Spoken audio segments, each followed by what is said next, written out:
Mateo, Kapitulo 16. Unya miadto si Jesus sa yuta duol sa lungsod sa Cesarea Filipo, ug didto nangutana siya sa iyang mga tinun-an.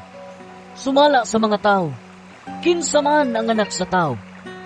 Sila mitubag, May nag-ingon nga siya mao si Juan nga magbubunyag.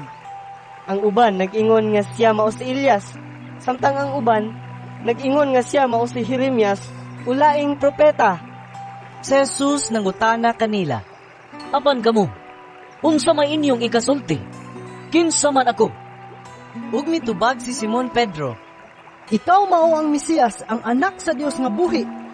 Giingnan siya ni Jesus.